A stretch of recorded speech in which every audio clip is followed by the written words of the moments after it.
सभी दोस्तों को नमस्कार। आप सभी का स्वागत है करियर विल की इस क्लास में। Good evening everyone.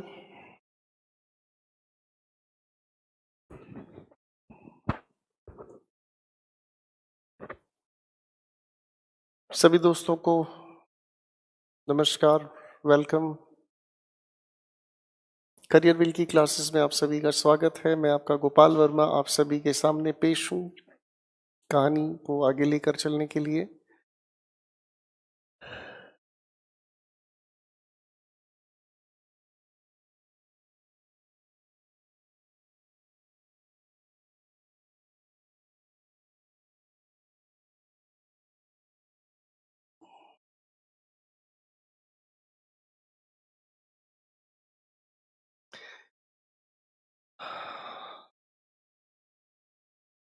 अपर्णा, कल क्लास चल रही थी और कल पूरी की पूरी दिल्ली का इंटरनेट सर्वर एकदम से डेड हो गया था। कल जितनी भी लाइव क्लासेस थी, मेरी ही नहीं अदरवाइज जितनी भी लाइव क्लासेस थी, सभी की सभी क्लासेस को एकदम से इंटरनेट क्रैश होने की वजह से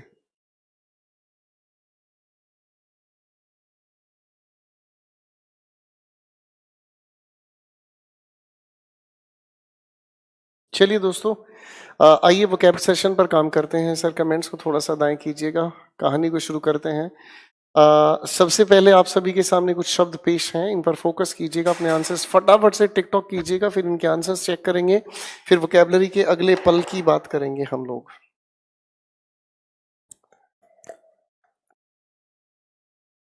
mark your answers quickly.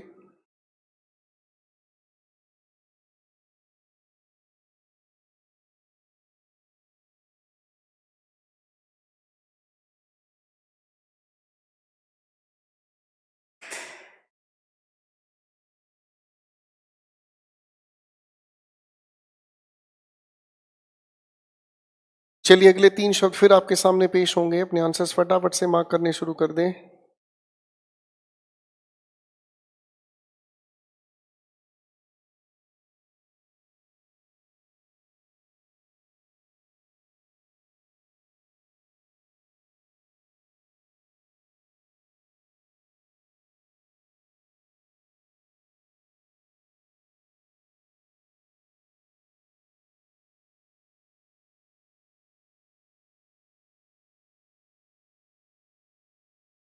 Nice.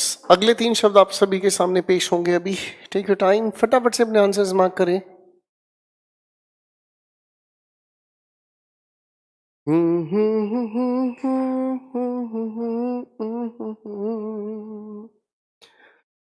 Okay, ना जुदा हो सके।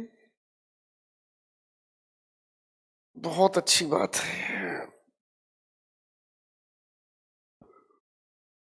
Very good sir. अगले 3 शब्द आपके सामने हाजिर हैं, फटाफट से अपने आंसर्स मार्क करें।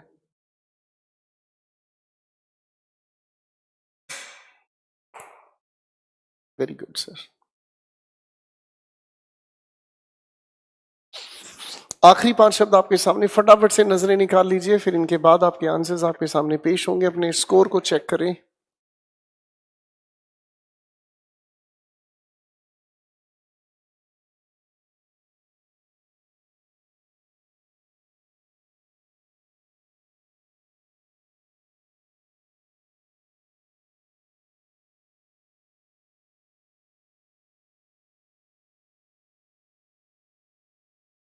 That's great. चलिए बच्चों, अपने फटाफट से आंसर्स मार्क कर, आपने आंसर्स सर रिवर्स में है, जरा आंसर्स बच्चों को दिखाएं, फटाफट से अपने आंसर्स चेक करेंगे, वेरीफाई करेंगे इनका स्कोर क्या कहता है।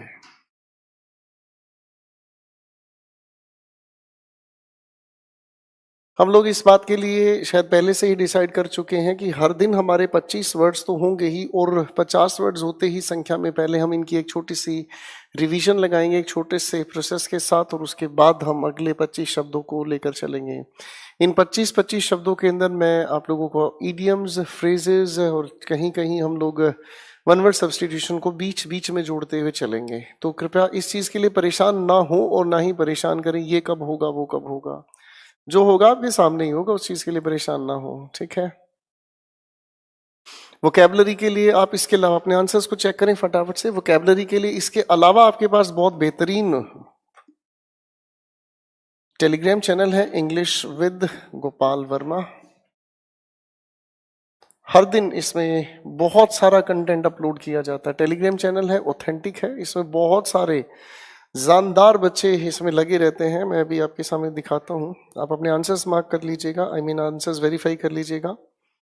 और 7:26 पर बहुत प्यारी स्टोरी दी गई है। उससे पहले इतने सारे वर्ड्स दिए गए हैं, my god. Attribute, bilingual, clone, colloquial, cosmetics, dash, linguists, discussed, fluorescent, furious, astounded, प्यारे प्यारे शब्द लिखे हुए हैं। जरा जुड़े और कहानी को समझने का तैयार करें। आई मीन टू से बहुत प्यारे प्यारे आपके सामने बच्चों के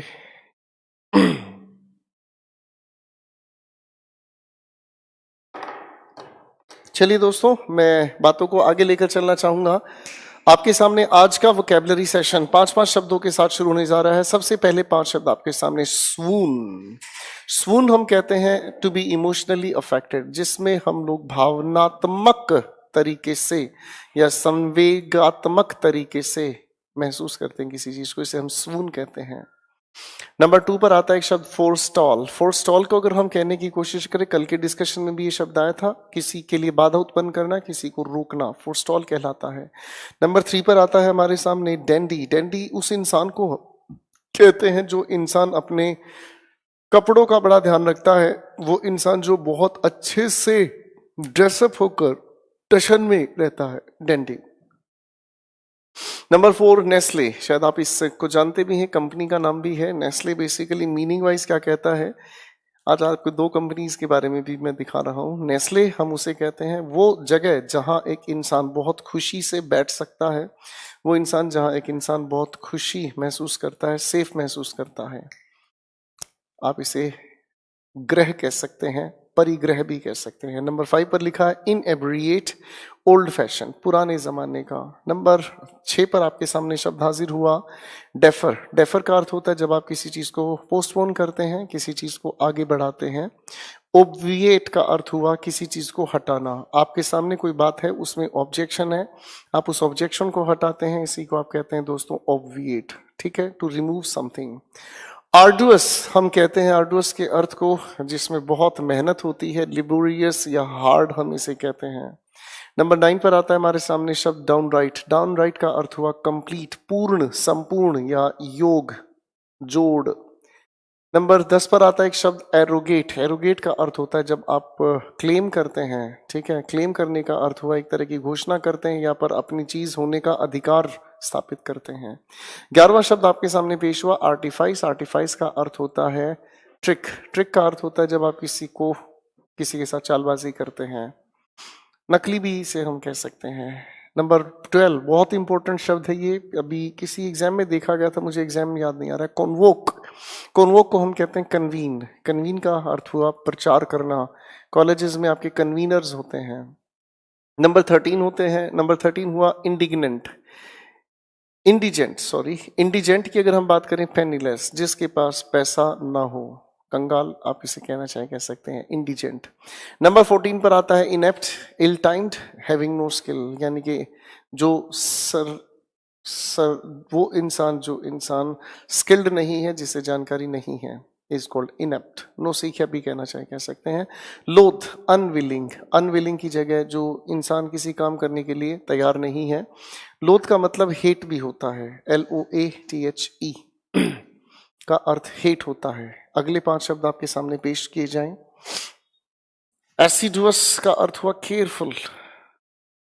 17 पर आता है एक प्यारा शब्द डिंट। डिंट का अर्थ हुआ जो किसी पर्टिकुलर तरीके को अपनाता है, उसे हम कहते हैं डिंट।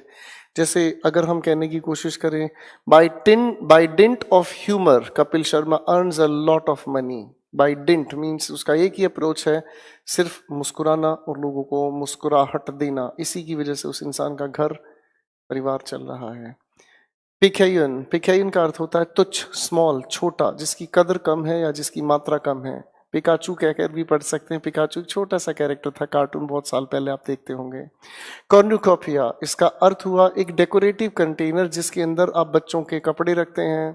बच्चों के कपड़े रखने की जगह कभी कभी हम लोग एनिमल्स को भी रखते हैं, जैसे आपके घर पर अगर कोई कुत्ता है या कोई भी, अगर आपके पास बिल्ली है, कोई भी पेट है, तो उसका एक छोटा सा पर्टिकुलर कैरिंग आप एक छोटा सा कंटेनर बना लेते हैं, डेकोरेटिव होता है। ठीक है। नंबर 20 पर आता है कोरोबोरेट। कोरोबोरेट का अर्थ होता है कंफर्म करना, यानी कि किसी चीज को फाइनल करना। आखिरी 5 शब्द आपके सामने पेश हुए। स्कैब्रुअस, स्क्रैब्रुअस का अर्थ होता है रूड, शॉकिंग, इंडिसेंट, जो शालीन नहीं होता, शालीन नहीं होता। स्मिटन, काफी इंपॉर्टेंट शब्द है बच्चों, इसको मेरे लिए जरूर याद रखना। स्मिटन का अर्थ होता है जिसके अंदर किसी चीज के लिए बहुत ज्यादा लगाव हो। लव स्मिटन मतलब प्यार में पागल होना। अगर हम कहें मनी स्मिटन, पैसे के लिए पागल होना। Having become suddenly very fond of, किसी चीज के लिए बहुत ज्यादा लगाव होना दिल में। नंबर 23 पर आता है एक शब्द जिसे हम कहते हैं डिजोर। डिजोर की अगर हम बात करें, राइटफुल, इसका मतलब इन अ लॉफुल मैनर, कानूनन तौर पर। लिख लीजिएगा 23 को, कानूनन तौर पर मींस बाद में लिख लीजिएगा। पार्ले आ गया जी आपके सामने, एक और बिस्किट ब्रांड। पार्ले एक वो जगह होती है जहां पर लोग मिलते हैं और अपनी दुश्मनी को खत्म करने के लिए डिस्कशन करते हैं। पार्ले, पार्ले जी, बिस्किट खाओगे तो आपकी दुश्मनी खत्म हो जाएगी। आखिरी शब्द हमारे डिस्कशन में डुप्लिसिटी। डुप्लिसिटी का अर्थ होता है डेलिब्रेट। डेलिब्रेट का अर्थ हुआ गहन, जिसका जिक्र काफी इंपॉर्टेंट होता है। ठीक है दोस्तों, तो ये तो छोटे छोटे शब्दों का जिक्र था। अब मैं कहानी ले चलता हूं थोड़ा सा आप लोगों के साथ मिलकर आगे। तो पिछली क्लास में हम लोगों ने एडवर्ब के बारे में बात की थी और एडवर्ब से रिलेटेड हम लोगों ने सवाल समझने का काम किया था। वो चीजें हमारी शायद डिस्कशन में है। वेरी की अगर हम बात करते हैं तो something that is beyond limit, this shirt is very good, इसका मतलब कितनी अच्छी है हम कह नहीं सकते। फिर हम लोगों ने एक सवाल तैयार किया, this shirt is good enough, ये उतनी अच्छी है जितनी अच्छी शर्ट मुझे चाहिए। फिर मैंने एक अगली बात कही, this shirt is fairly good, but ठीक है कोई बात नहीं। फिर आप कहते हैं this shirt is rather good, यानी कि ये शर्ट उतनी अच्छी नहीं जितनी अच्छी मुझे चाहिए।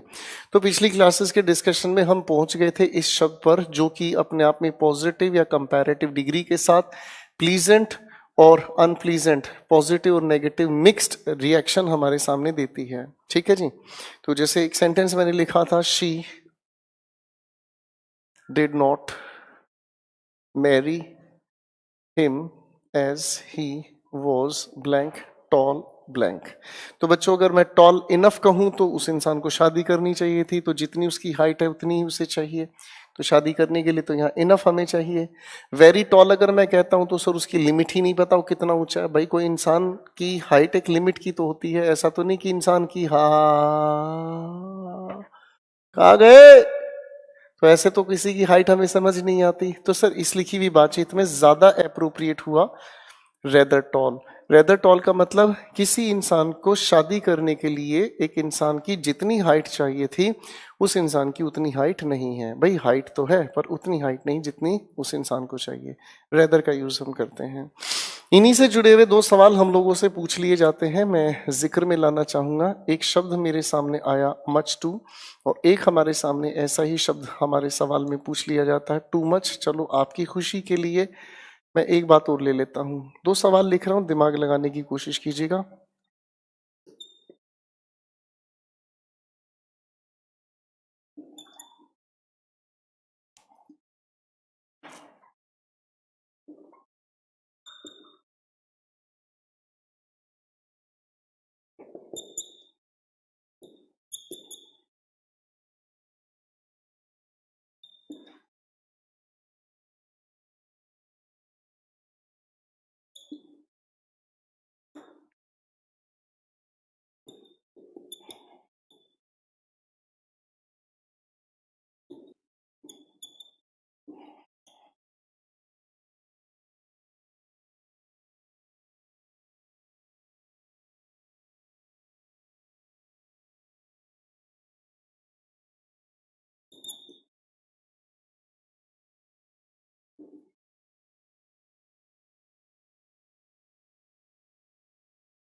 दोस्तों मैंने आपके सामने कुछ सेंटेंसेस लिखे हैं, जरा इनके बीच टू मच और टू मैनी जैसे शब्दों की, टू मच, मच टू या टू मैनी जैसे शब्दों के जिक्र पर फोकस करें, अपने अपने आंसर्स जचाने का काम करें।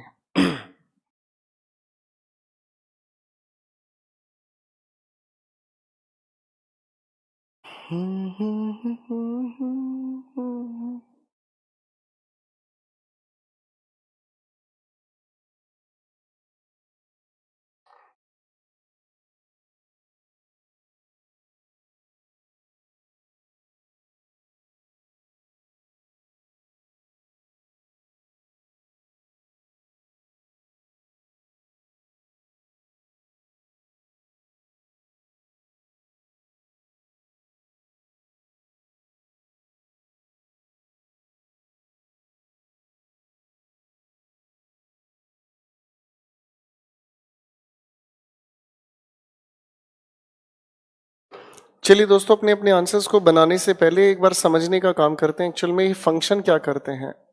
सबसे पहली बात तो ये कि हम अगर इस टू के साथ मच को देखने की कोशिश करें तो हम लोगों ने इससे पिछली किसी क्लास में समझने का काम किया कि मच हम लोग यूज करते हैं इनफैक्ट अनकाउंटेबल नाउन के ठीक पहले।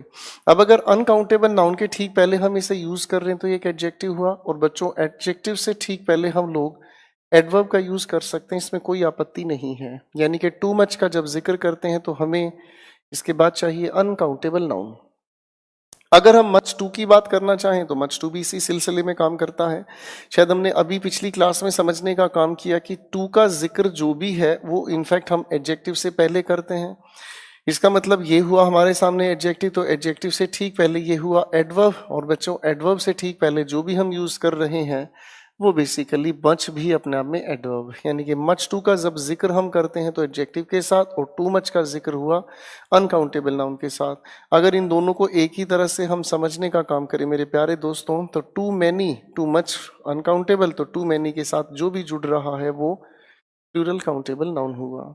अब अगर इन चीजों को हम थोड़ा आगे लेकर चलें तो बड़े प्यार से समझ आ सकती हैं, ठीक है।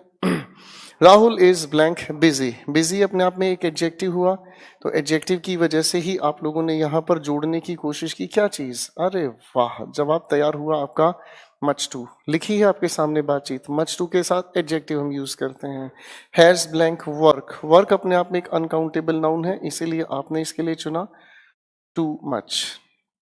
एक अगला सवाल आता है हमारे सामने, blank noise can cause many problems, noise अपने आप में अनकाउंटेबल नाउन हुआ, इसीलिए आपने इसके लिए चुना भैया टू मच। वैसे इफ यू डोंट माइंड मैं अगर कहूँ तो हर एक सेंटेंस के अंदर हमारे दोस्तों ने तो सोचा था कि सर हमारे हिसाब से तो टू मच ही आना चाहिए, लेकिन भैया चीज़ों के फर्क को समझोगे तो फर्क महसूस होता है।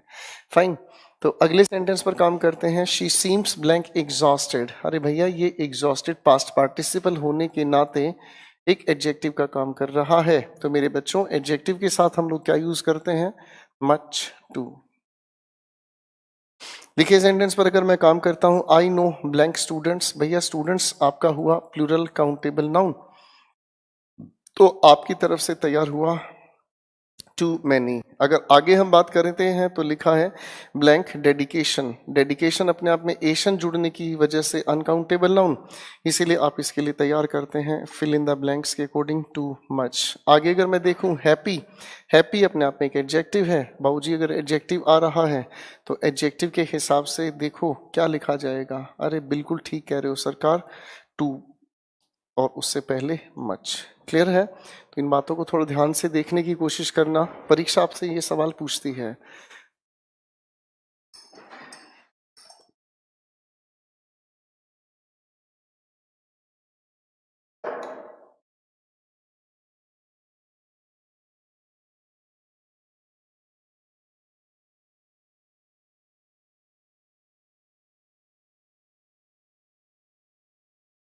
मुझे उम्मीद है आप लोगों ने इस कहानी को थोड़ा देख लिया होगा, समझ लिया होगा।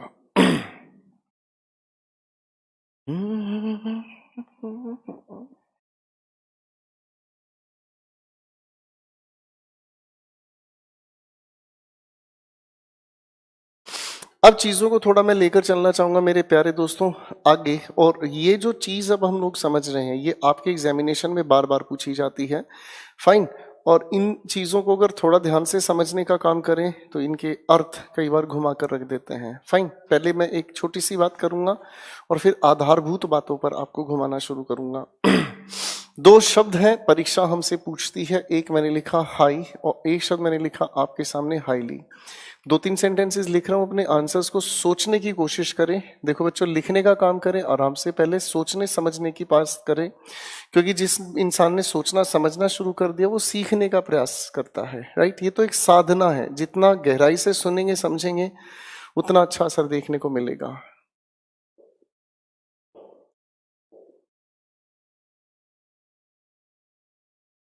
ये आपके स्टेट लेवल एग्जामिनेशंस में पूछा जाता है।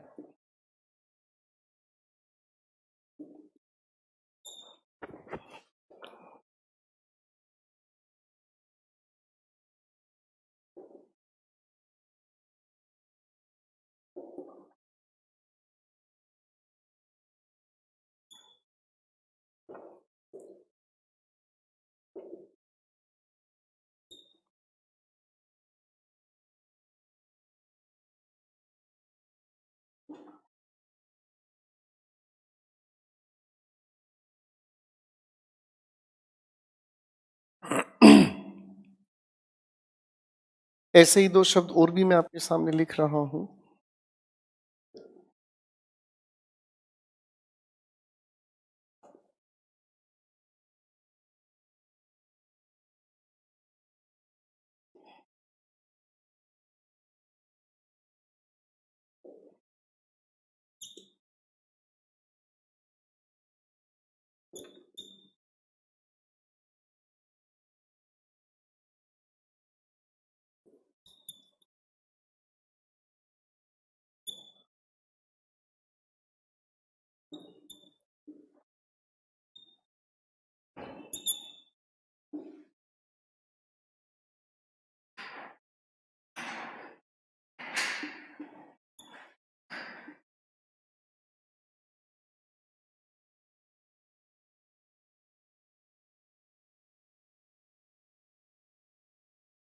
ये परीक्षा में पूछे जाने वाले सवाल हैं जी, इतनी बार पूछे जा चुके हैं, हिसाब ही नहीं कह सकता मैं।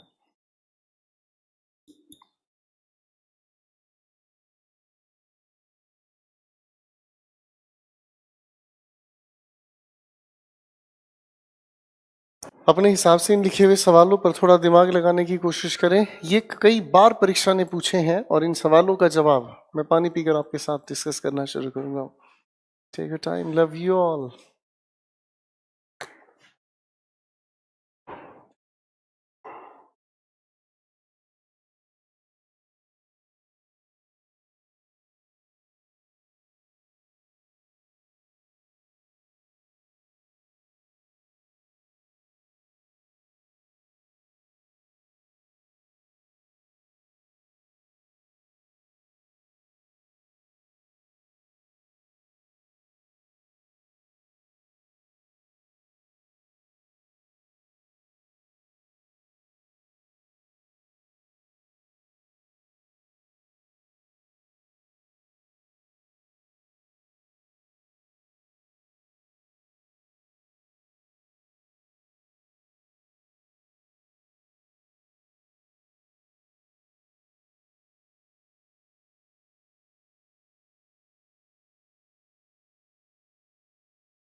बच्चों दिमाग लगाएं इन क्वेश्चंस पर, मैं इन चीजों को हल्के में नहीं छोड़ सकता, राइट।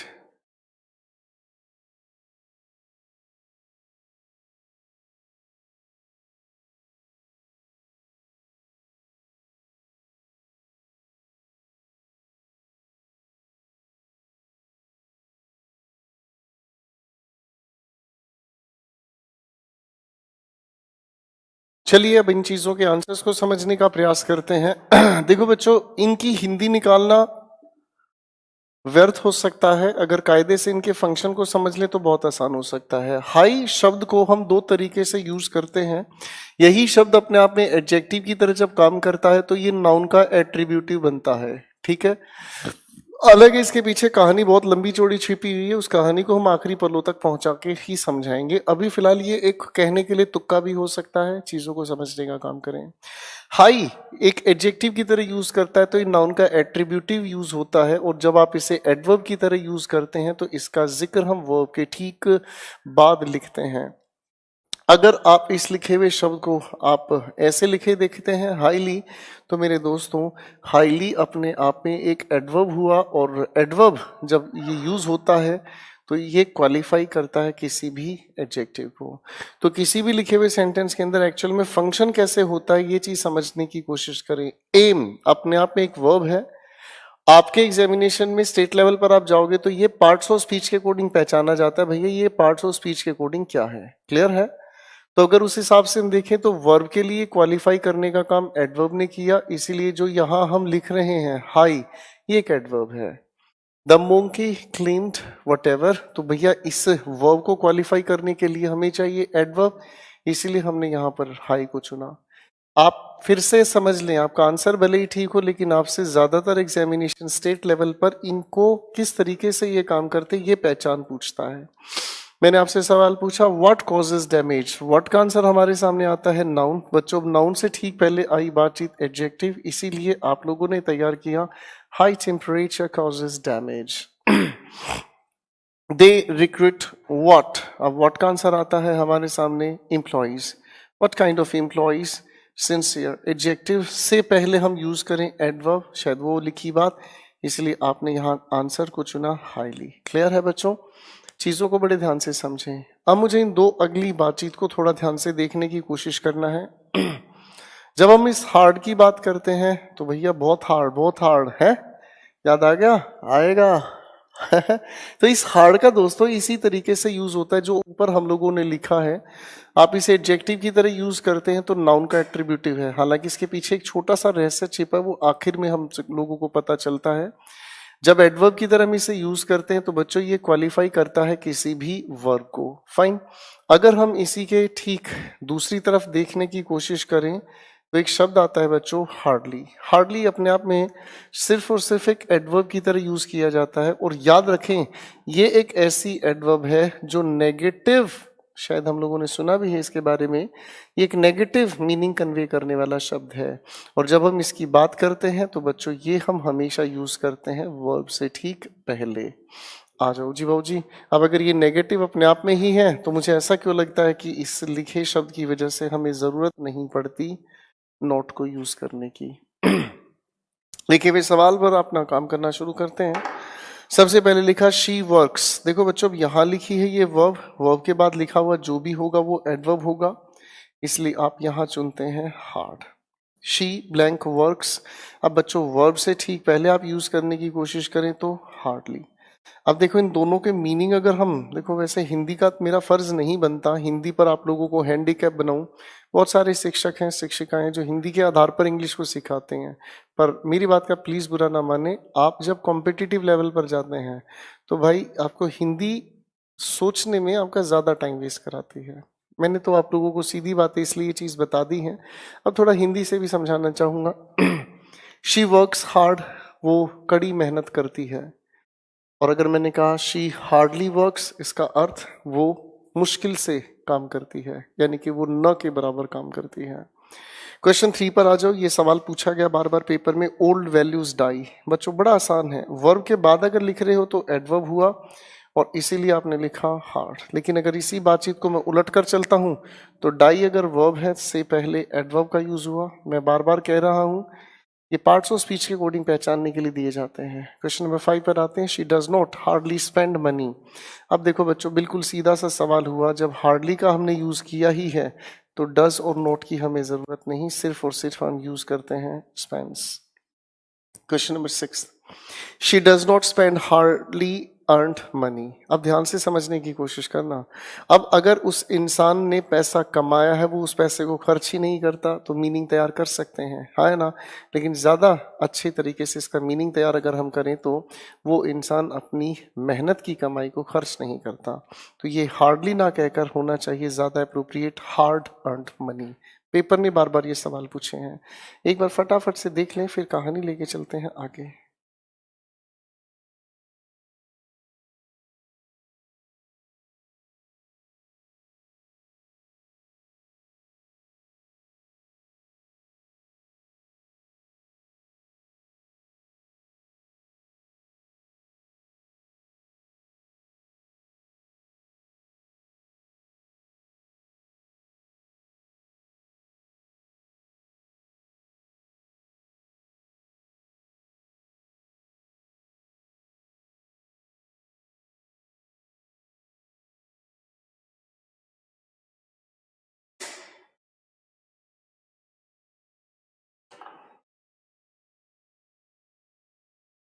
अब मैं आप लोगों को इस सारी कहानी के आधार को समझाने की कोशिश करूंगा और ये आधार आपकी परीक्षा में काफी काम आता है बच्चों। ठीक है,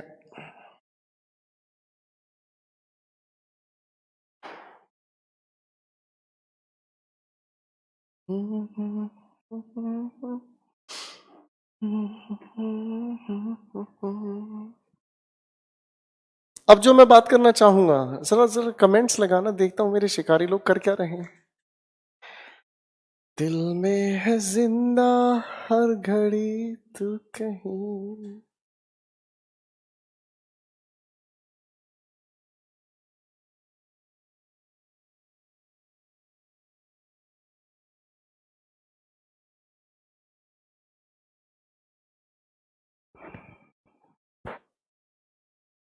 हेलो एवरीवन, थोड़ा सा कमेंट्स पर आ जाएं।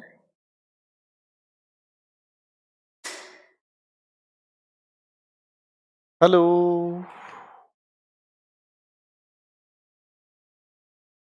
मेरी आवाज सुन पा रहे हैं आप?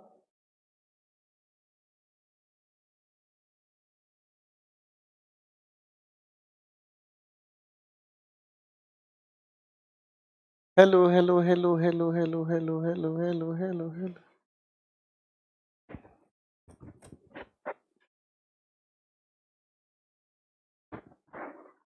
Hello hello hello hello hello. चलिए चलिए चलिए, शाबाश। सब बढ़िया हो? भाभी जी घर पे हैं? ए भड़बूती जी। बहुत अच्छे इंसान है भाई, सारे के सारे इंसान गजब के हैं भाई।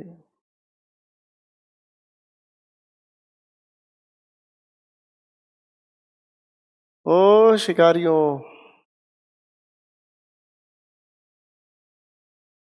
वेरी गुड वेरी गुड, बस बस बस बस बस बस बस।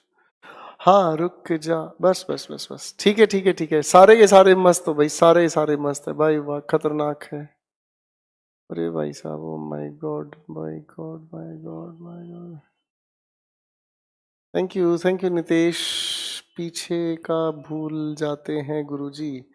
बेटे तुम एक काम करो, तुम थोड़ा सा ना अश्वगंधा चूर्ण खाओ, उससे ना दिमाग तेज तो चलता नहीं पर धोखा तेज हो जाता है।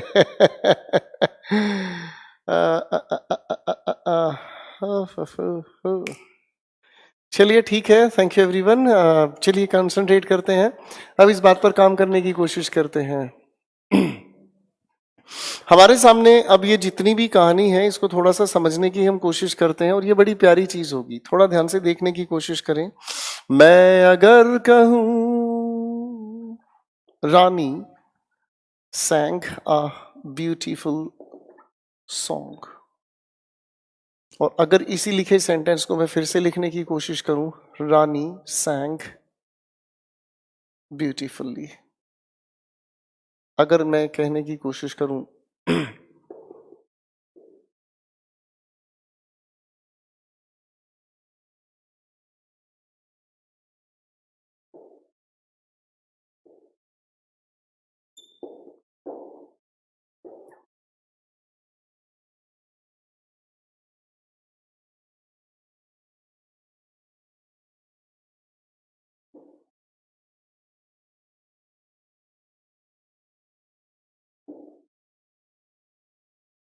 मैंने आपके सामने 4 सेंटेंसेस लिखे, इस छोटी सी बातचीत को ध्यान से समझने का काम करें बच्चों, फिर कहानी को लेके चलेंगे हम आगे।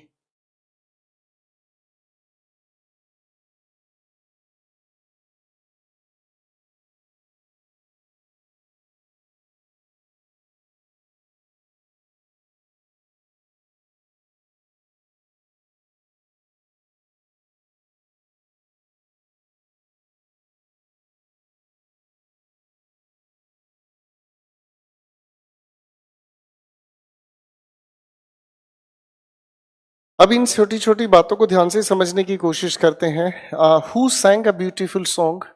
आपने जवाब दिया रानी। सैंग अपने आप में एक हुआ शब्द, वर्ब। अगर मैं सवाल पूछना चाहूं, रानी सैंग व्हाट, व्हाट का आंसर दिया song. What kind of song? Beautiful. यानी कि ये हुआ हमारे सामने एक शब्द एडजेक्टिव तैयार। अगर मैं इस लिखी बात को ध्यान से देखूं, रानी अपने आप में नाउन हुआ, सैंग अपने आप में वर्ब हुआ। अब रानी खूबसूरती से या गाया खूबसूरती से, आपने जवाब दिया गाया खूबसूरती से, यानी कि इस वर्ब को क्वालिफाई करने का काम कर रहा है ये शब्द एडवर्ब। क्लियर है? अब अगर इन दोनों की दोनों सेंटेंसेस को मैं थोड़ा ध्यान से ऑब्जर्व करने का काम करता हूं तो बच्चों ये था हमारा एक प्यारा सा शब्द ब्यूटीफुल। अब अगर ब्यूटीफुल को हम ध्यान से देखें तो ब्यूटीफुल शब्द के साथ हमने ly सफिक्स किया तो एडवर्ब बना। यहां से कंक्लूजन हमारे सामने आता है कि अगर हम एडजेक्टिव के साथ ly को सफिक्स करते हैं तो ये बनाता है एडवर्ब। बड़े ध्यान से समझ लेना मेरे बच्चों, मैंने कहा जब हम एडजेक्टिव के साथ जब हम लोग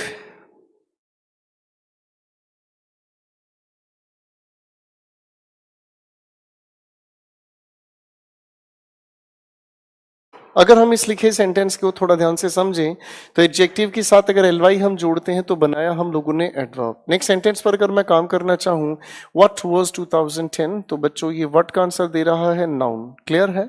मैंने आपसे पूछा यहां पर व्हाट इज 20,000, तो आपने कहा इनकम। अब इस नाउन से ठीक पहले ये जो भी आ रहा है ये बेसिकली एक एडजेक्टिव हुआ, हाँ या ना? तो अगर मैं ध्यान से देखने की कोशिश करता हूं तो ईयर अपने आप में एक नाउन था, इसके साथ ly सफिक्स करने से ये बना क्या चीज? क्या बना भाई? ये एक एडजेक्टिव बना। तो दूसरी बात हमें समझ आती है कि नाउन के साथ अगर हम ly सफिक्स करते हैं तो बच्चों ये बनता है हमारे सामने एडजेक्टिव। ये हमारे सामने बनता है एडजेक्टिव। मैं उम्मीद करता हूं आप पहले इन दोनों बातों को लिखो, ध्यान से इन दोनों बातों को लिखो।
दोस्तों इस छोटी सी बात को थोड़ा ध्यान रखने की कोशिश करें और ये बहुत प्यारी चीज है।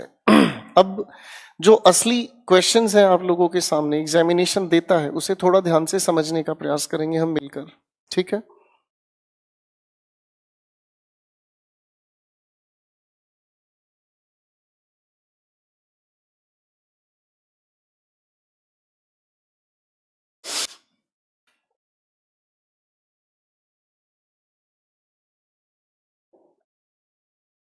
अब देखो बच्चों एक छोटा सा सवाल है जो परीक्षा ने दिया है, ठीक है?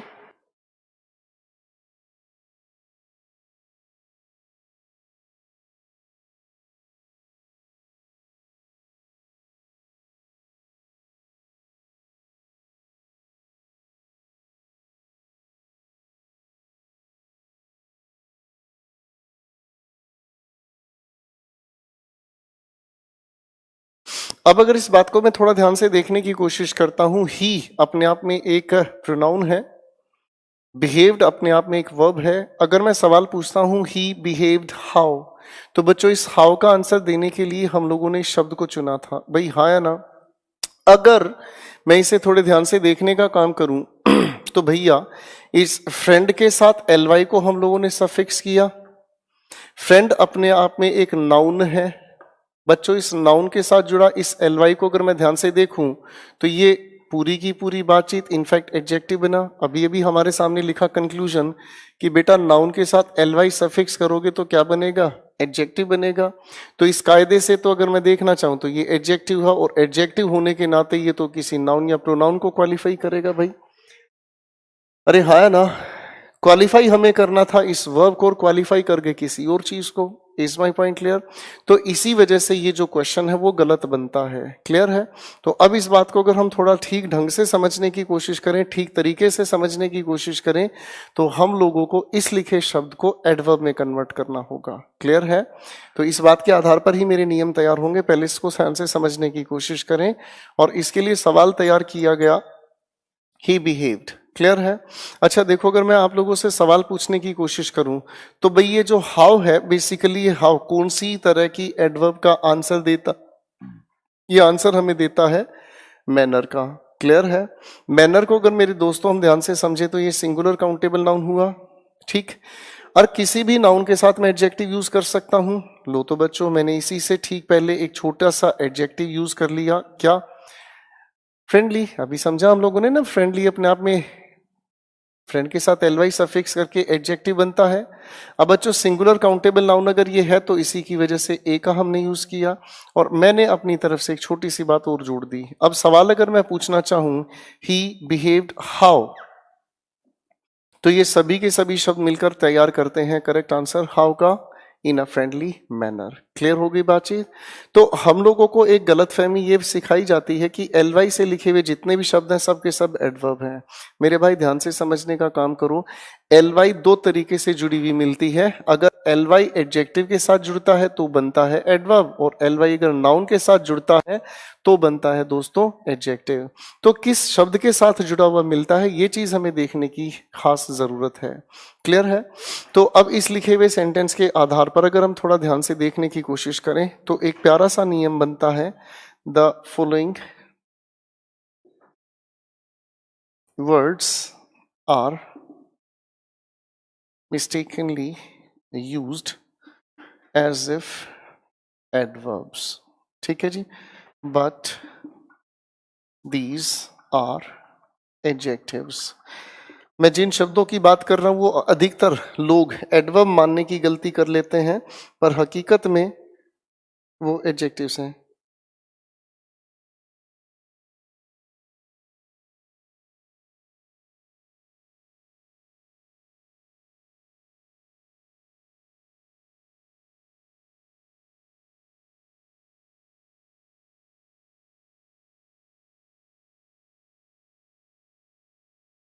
ध्यान से देखो बेटा, इसीलिए रुक रहा हूं, अदरवाइज मैं रुकता नहीं।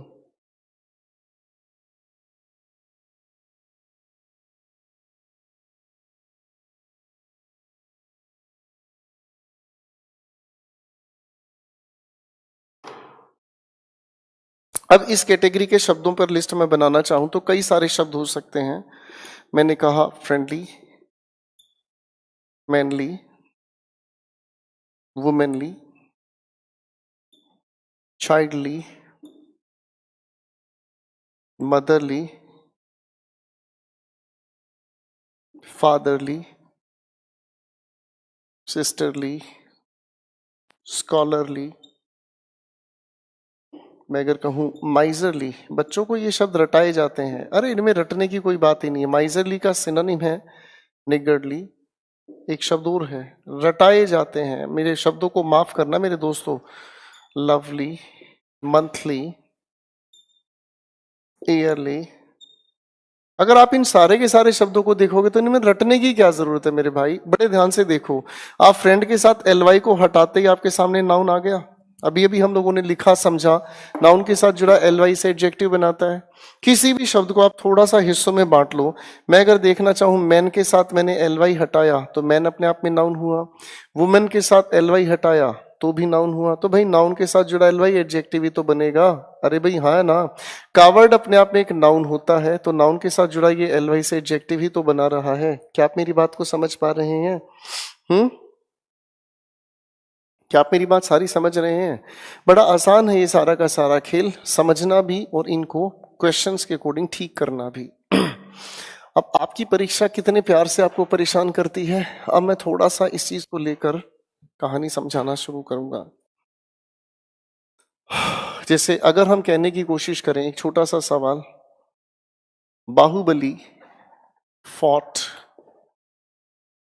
manly in the battle। सवाल को कैसे ठीक करना चाहेंगे भाई?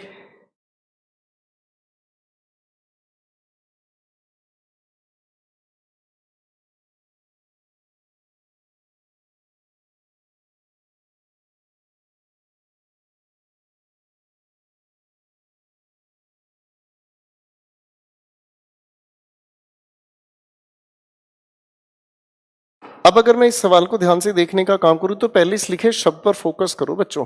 मैनली शब्द को अगर हम हिस्सों में बांटने की कोशिश करें तो मैन अपने आप में नाउन हुआ, नाउन के साथ जुड़ा ये एल वाई से एडजेक्टिव बना रहा है। अब एडजेक्टिव है तो एडजेक्टिव के मुताबिक तो कौन क्वालिफाई हो गया जबकि हम क्वालिफाई करना चाहते थे उसके लड़ने के तरीके को।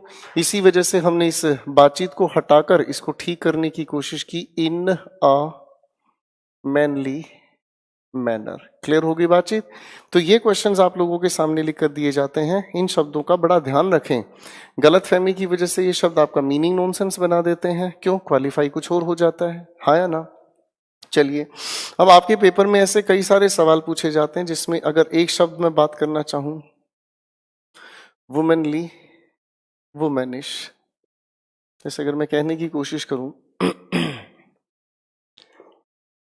The officer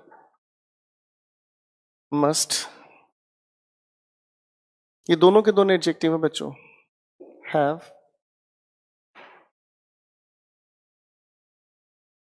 behaviour towards us, तो क्या कहोगे?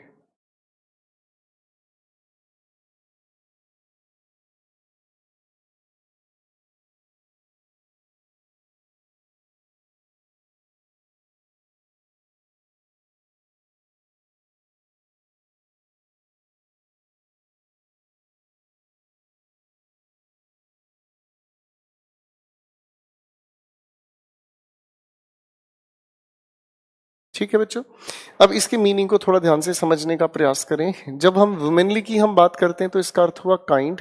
वुमेनिश का अगर हम मीनिंग तैयार करें तो इसे हम कहते हैं a person with the characteristics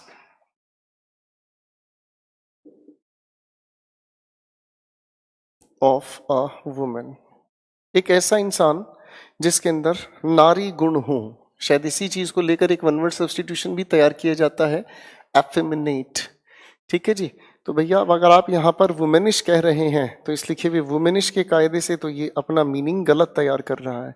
in fact यहाँ पर क्या होना चाहिए बच्चों? वुमेनली, क्योंकि जिसकी बात मैं कर रहा हूँ वो काइंड है। ठीक है जी। ऐसे कई सारे आप लोगों के सामने पेपर शब्द पूछ लेता है परीक्षा में। आओ थोड़ा थोड़ा करके इनको समझ लेते हैं। मैं अब छोटे छोटे शब्दों की लिस्ट आप लोगों के साथ मिलकर बना देता हूं। एक शब्द हुआ चाइल्डली, इसी जैसा एक शब्द और आता है, ये सारे एडजेक्टिव्स हैं बच्चों। चाइल्ड लाइक, एक और शब्द मैंने लिखा आपके सामने, चाइल्डिश। अब सेंटेंस अगर मैंने आपके सामने लिखा, I do not like blank response, क्या चुनेंगे सर? चाइल्डली की अगर हम बात करते हैं मेरे बच्चे, तो चाइल्डली का मतलब हमें समझ आता है पॉजिटिव, या फिर अगर मैं कहना चाहूं तो इनोसेंट। ठीक, चाइल्ड लाइक का अर्थ भी होता है पॉजिटिव, इसका अर्थ भी होता है इनोसेंट। अगर चाइल्डिश की हम बात करें तो अर्थ हुआ नेगेटिव और इसका अर्थ हुआ सिली।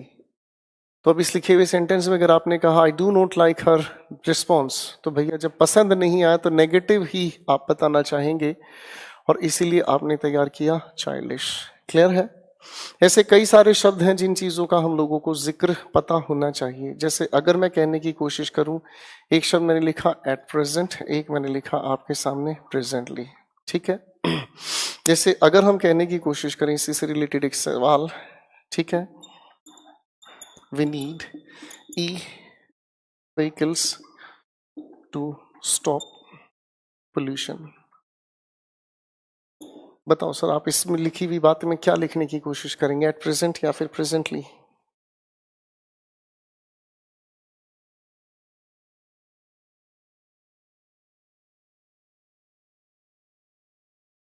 कहानी को समझने की कोशिश करें तो बेटा एट प्रेजेंट का अर्थ होता है नाउ और प्रेजेंटली का अर्थ है सून। अब देखो ध्यान से लगाने की कोशिश करो अपनी कोशिश। We need E vehicles to stop pollution. अगर आप यहां पर नाउ कह रहे हैं तो क्या immediately e vehicles, e means electric vehicles possible है धरती पर आने? एकदम से तो नहीं।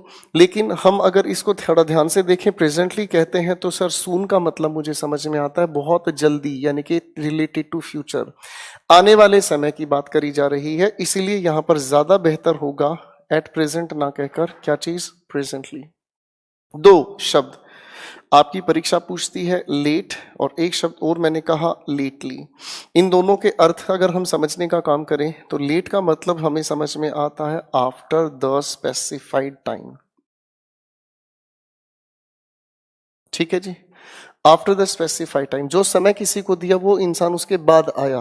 लेटली की अगर हम बात करें तो इसका अर्थ है रिसेंटली, यानी कि जो चीज अभी अभी हुई है।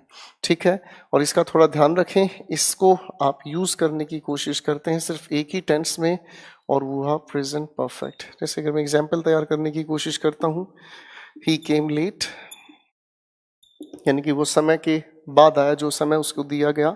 और अगर आप कहने की कोशिश करें, ही हैज कम लेटली।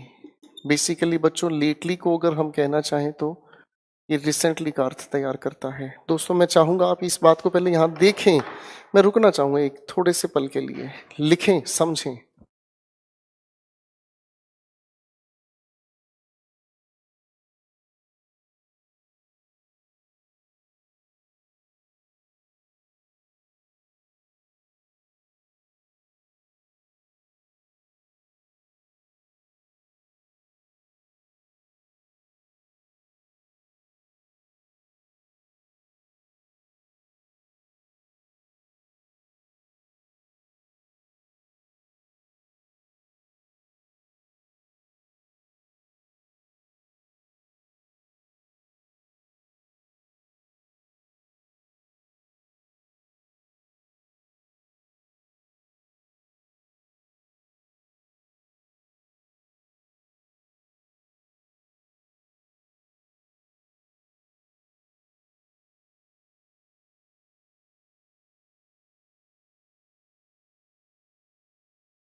चलिए मेरे दोस्तों, यहाँ तक की बात आप लोगों ने देख ली होगी, समझ ली होगी। और ये बहुत प्यारे सवाल हैं। इन छोटी छोटी चीजों को परीक्षा इतने प्यार से कंफ्यूज करके पूछती है। क्यों? क्योंकि हम शायद कहीं ना कहीं हिंदी के आधार को चुनते हैं। हिंदी अच्छी है, कोई डाउट नहीं, लेकिन भैया परीक्षा है, और परीक्षा हिंदी के आधार पर अगर हल करनी होगी तो मेरे भाई आपका समय खराब ज्यादा होता है।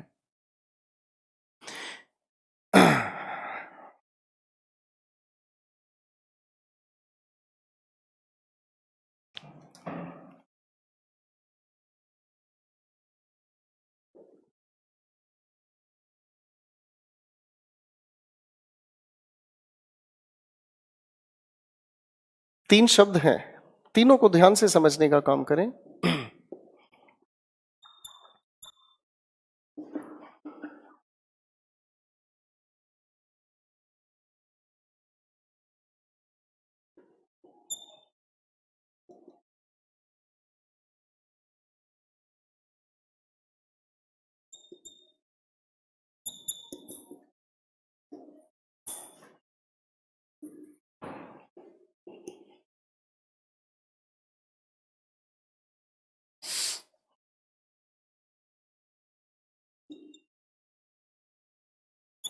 तीनों शब्दों के हिसाब से अपने जरा आंसर्स तैयार करें।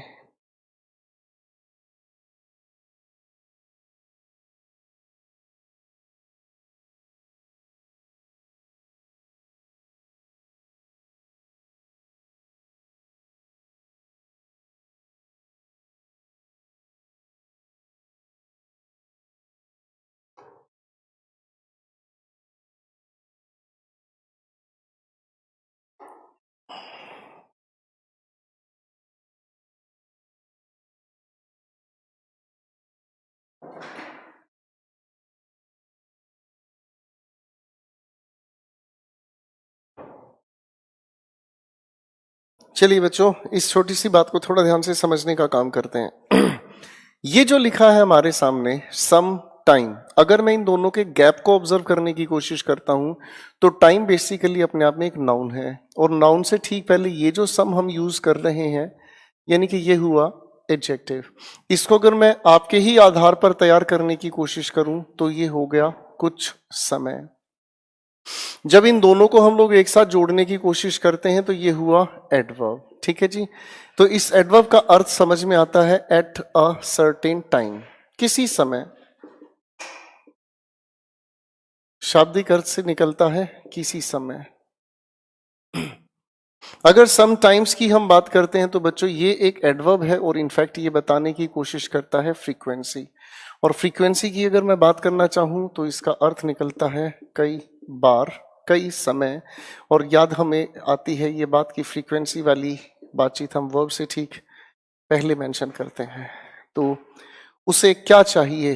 कुछ समय चाहिए। He needed some time. Sentence number 2 पर काम करें। आई विल मीट हिम, मैं उसे किसी समय मिलूंगा। I will meet him some time.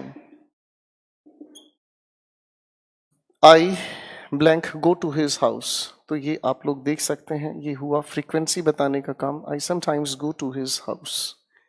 इनको बड़े ध्यान से समझ लेना मेरे भाई, पेपर इतनी प्यार से परेशान करता है।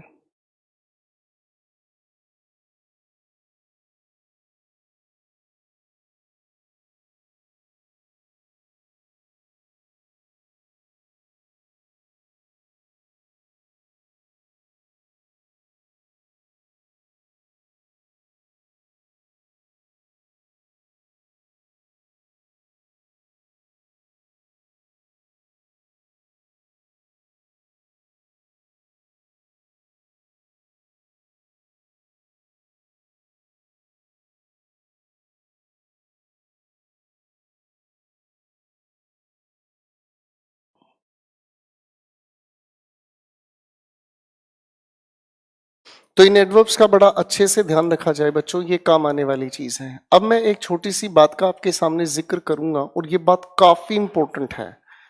जो मैं बात आपके सामने भी कर रहा हूं ये बात काफी इंपॉर्टेंट है, और इस बात के आधार पर हमारी कहानी आगे चलनी शुरू हो जाएगी। बहुत प्यार से इसे हमें समझने का काम करना है।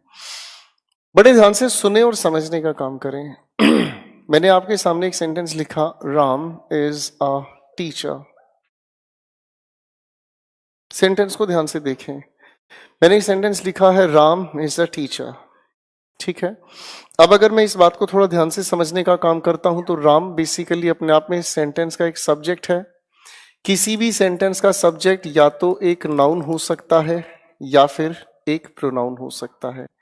इसके अलावा सेंटेंस का सब्जेक्ट फिलहाल के लिए कुछ और हमें नहीं पता। हाँ, हम किसी भी पॉजिटिव डिग्री को सब्जेक्ट की जगह रख सकते हैं, पर वो भी अपने आप में नाउन के आधार पर ही। कुछ याद है, हमने डिग्रीज ऑफ कंपैरिजन में पढ़ा था। आगे अगर हम देखने की कोशिश करें तो ये क्या लिखा है, आ टीचर। तो कुछ लोग इसे ऑब्जेक्ट कहने की गलतफहमी पाल सकते हैं। ठीक है, बेसिकली ये ऑब्जेक्ट नहीं है दोस्तों, ये अपने आप में एक सब्जेक्ट कॉम्प्लीमेंट है। कॉम्प्लीमेंट कहने का अर्थ हुआ जो कंप्लीट करे, और किसे कंप्लीट कर रहे हैं हम, सब्जेक्ट को। तो इस बात को थोड़ा ध्यान से समझने की कोशिश करें। कभी कभी हम ऑब्जेक्ट की जगह लिखा, बड़े ध्यान से देखने की कोशिश करो। कभी कभी हम लोग, दूसरे तरीके से समझाता हूं, कभी कभी हम लोग सब्जेक्ट की इंफॉर्मेशन को कंप्लीट करने के लिए ऑब्जेक्ट की जगह सब्जेक्ट कॉम्प्लीमेंट रखते हैं। या फिर दूसरे तरीके से फिर सुने समझने की कोशिश करें। सब्जेक्ट कॉम्प्लीमेंट, ऑब्जेक्ट की जगह लिखा, सब्जेक्ट की इंफॉर्मेशन कंप्लीट करने वाला शब्द कहलाता है। क्लियर है? मैं दूसरे तरीके से समझना चाहूंगा। अगर मैं इस लिखी बातचीत को कहूं तो सर जो राम है वही तो टीचर है। अरे हाँ या ना? जो राम है वही तो एक टीचर है। इसका मतलब ये राम का लिखा सब्जेक्ट कॉम्प्लीमेंट हुआ। अब इस सब्जेक्ट कॉम्प्लीमेंट की अगर मैं बात करना चाहूं तो ये आधार कौन हुआ? ये हुआ इज। और इसकी अगर हम बात करें तो इसे हम लोग कायदे से कहने की कोशिश करते हैं लिंकिंग वर्ब। क्या कहते हैं? Linking verb. अब अगर लिंकिंग वर्ब को मैं ध्यान से समझना चाहूं तो ये लिंक से बना है, यानी कि लिंक क्रिएट करने की कोशिश करती है ये वर्ब, जो किसी भी लिखे हुए सेंटेंस के सब्जेक्ट का लिंक क्रिएट करती है उसके सब्जेक्ट कॉम्प्लीमेंट के साथ। किसके साथ? सब्जेक्ट कॉम्प्लीमेंट के साथ। ऑब्जेक्ट की जगह लिखा सब्जेक्ट की इंफॉर्मेशन कंप्लीट करने वाला, लिंक करने वाला सब्जेक्ट कॉम्प्लीमेंट कहलाता है। इस बात को अगर दूसरे तरीके से हम समझें तो ये बात ऐसे भी है कि सर लिंकिंग वर्ब के बाद हम ऑब्जेक्ट नहीं सब्जेक्ट कॉम्प्लीमेंट रखने की कोशिश करते हैं। ठीक, अब ऐसी सब लिंकिंग वर्ब कितनी सारी हो सकती हैं, थोड़ा ध्यान से देखें। मैंने कहा बी की ही फॉर्म्स मुझे याद आती हैं, इज, एम, आर, वॉज, वर। हम इसी और भी वर्ब्स लिख सकते हैं, look, appear, resemble, seem, turn, sound, etc. ये सभी की सभी हमारी जो वर्ब्स हैं ये लिंकिंग वर्ब हैं। ठीक है, अब असली बात क्या है समझने समझाने की, वो मैं भी आपके सामने रखने वाला हूं। इस बात को थोड़ा ध्यान से देखने की कोशिश करें। मैं अगर इसी तरीके के सेंटेंस को फिर से लिखने की कोशिश करता हूं तो मैंने कहा राम इज हैप्पी हैप्पीली। एक शब्द को चुने, राम इज हैप्पी हैप्पीली। अगर मैं इस लिखे हुए शब्द को ध्यान से देखने की कोशिश करूं, राम हमारे सामने सेंटेंस का सब्जेक्ट है और सब्जेक्ट या तो नाउन हो सकता है या प्रोनाउन हो सकता है। अब अगर आगे मैं लिखी हुई बात को देखूं ध्यान से तो ये एक लिंकिंग वर्ब है। अरे भाई हाँ है ना? आप लोग एक बात समझ ही चुके हैं कि सब जब भी हम किसी लिंकिंग वर्ब का जिक्र करते हैं तो लिंकिंग वर्ब के बाद हम जो लिखते हैं वो क्या चीज है भाई? Subject complement. अब सब्जेक्ट की इंफॉर्मेशन अगर कंप्लीट कर रहा है तो इनफैक्ट ये बता किसके बारे में रहा है यार? सब्जेक्ट क्या हो सकता है? नाउन या फिर प्रोनाउन। अब अगर मैं इस लिखी हुई बात को देखता हूं तो ये हुआ हमारे सामने एडजेक्टिव, और ये हमारे सामने एडजेक्टिव के साथ जुड़ा हुआ एल वाई बना क्या चीज भाई? एक एडवर्ब। अरे हाँ है ना? अब अगर मैं ध्यान से देखने की कोशिश करता हूं तो सब्जेक्ट के बारे में बताने वाला आता है लिंकिंग वर्ब के बाद सब्जेक्ट कॉम्प्लीमेंट।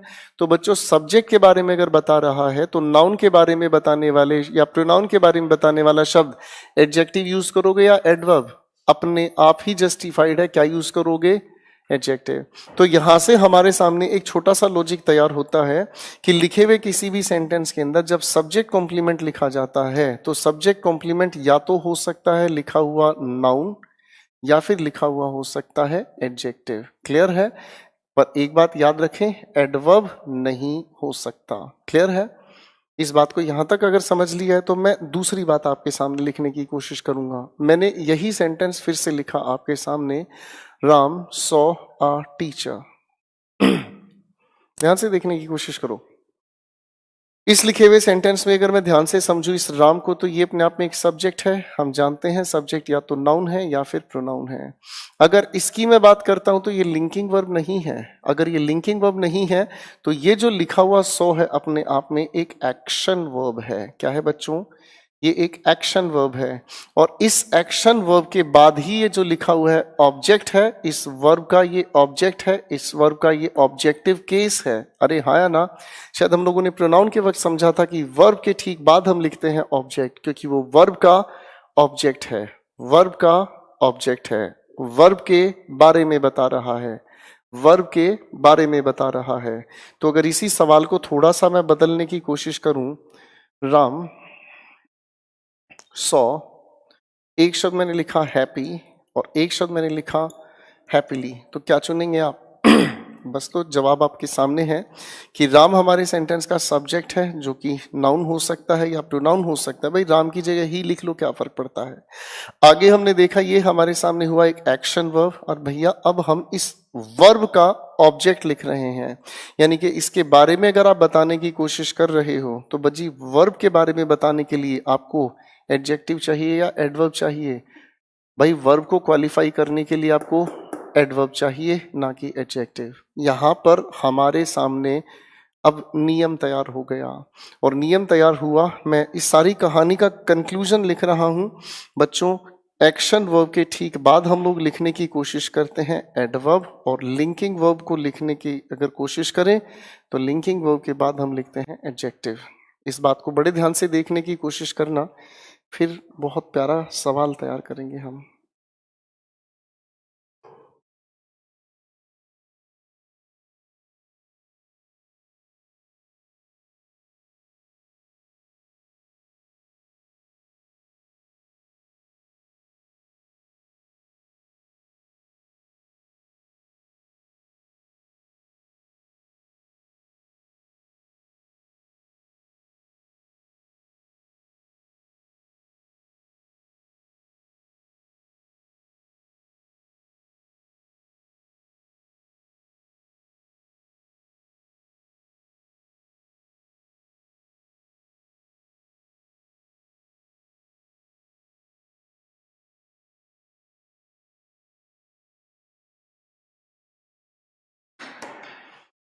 चलिए दोस्तों, अब इसी के आधार पर सारे खेल को हम लोग समझने की कोशिश करते हैं, आखिर ये लंबी चौड़ी बात क्यों कही गई। इन लिंकिंग वर्ब का थोड़ा ध्यान रखना, ये लिंकिंग वर्ब कई चीजों के आधार तैयार करती हैं।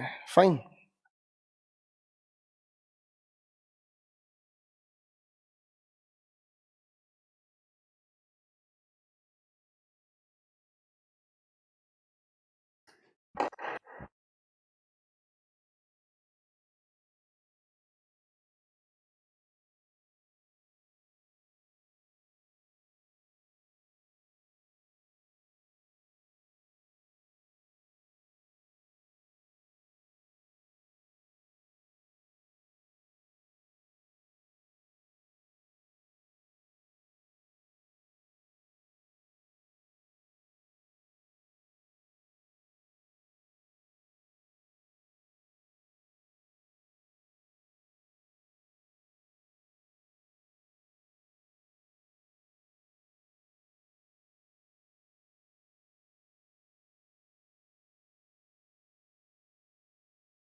तो बच्चों मैं दो तीन सवाल लिख लेता हूं, उसके बाद चीजें आसानी से समझ में आएगी।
मैंने आपके सामने 4 सेंटेंसेस लिखे हैं, बड़े ध्यान से इनके बारे में दिमाग लगाएं प्लीज।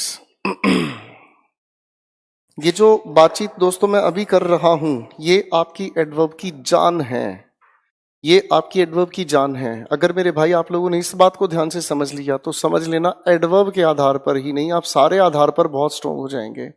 और मैं बार बार आपसे रिक्वेस्ट करूंगा कि इस सेक्शन को बड़े ध्यान से देखने की कोशिश करना, क्योंकि इनके बेसिस पर मैं कई तरह की क्वेश्चंस को कल घुमाना शुरू करूंगा बच्चों। सेंटेंस 1 पर अगर मैं बात करना चाहूं, रानी बिकेम सीरियस सीरियसली। सर यहाँ बिकेम के बारे में नहीं बताया गया है, बताया गया है रानी के बारे में, यानी कि रानी के साथ लिखिए ये लिंकिंग वर्ब, और लिंकिंग वर्ब के साथ हम यूज करते हैं एडजेक्टिव। ठीक है, आगे लिखा है when I spoke serious seriously. यहाँ आई के बारे में नहीं बताया, बात है बोलने के तरीके के बारे में, तो एक्शन वर्ब की वजह से हम आगे चुनते हैं एडवर्ब को। सेंटेंस नंबर 2 पर आए, आरुष अपीयर्ड सेड सेडली। अपीयर्ड का मतलब क्या हुआ? सर यहाँ कोई एक्शन नहीं है, बेसिकली आरुष सेड था, इसलिए ये अपीयर अपने आप में एक लिंकिंग वर्ब है। लिंकिंग वर्ब के बाद हम यूज करते हैं एडजेक्टिव को। As the guests left. Sir यहाँ गेस्ट के बारे में नहीं बताया गया है, गेस्ट के जाने के तरीके के बारे में बताया गया, इसलिए एक्शन वर्ब के साथ हम यूज करते हैं एडवर्ब को। Next sentence we have she looked. बच्चों इस लुक के 2 तरह से फंक्शन पेपर हमसे पूछता है, 2 तरह से फंक्शन पूछता है। एक लुक का फंक्शन है एक्शन वर्ब की तरीके से, और अगर हम इसे थोड़ा ध्यान से समझने की कोशिश करें तो एक्शन की तरीके से ये एक एक्शन परफॉर्म करता है, देखना। मैं आपको देख रहा हूं, आप मुझे देख रहे हैं, ये देखने का एक्शन हुआ, और इसीलिए हम इसके साथ जो यूज करते हैं बच्चों वो हुई एक एडवर्ब। दूसरी तरह का से काम करती है भैया लिंकिंग वर्ब, और लिंकिंग वर्ब का अगर मैं मीनिंग बताने की कोशिश करता हूं तो ये बताने की कोशिश करना है दिखना। ठीक है, यानी कि अगर मैं इसके अर्थ को तैयार करने की कोशिश करूं तो ये बताने की कोशिश करता है कि कोई चीज कैसी दिखाई देती है, प्रतीत होती है, अपीयर होती है, और जब आती है बात इस तरह की तो हम इसके साथ जोड़ते हैं एडजेक्टिव। ध्यान से समझना, शी लुक्ड पेशेंट पेशेंटली, वो कैसी दिखाई दे रही थी, तो यानी कि ये हो गई आपकी लिंकिंग वर्ब। शी के बारे में बताना, शी लुक्ड पेशेंट, धैर्यवान।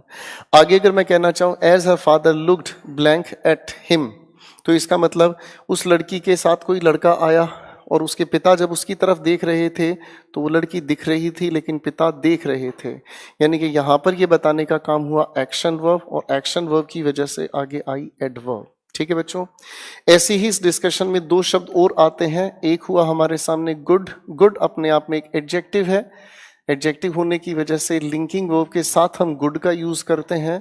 ठीक इसी तरीके से अगर वेल की हम बात करें तो ये शब्द हुआ अपने आप में एक एडवर्ब, इसीलिए हम एक्शन वर्ब के साथ यूज करते हैं वेल को।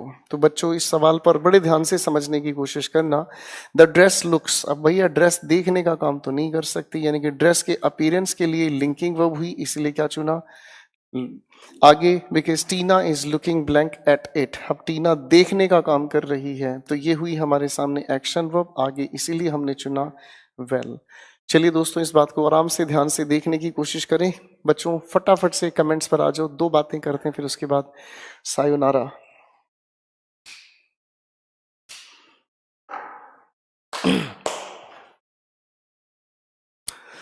आ जाओ फटाफट से।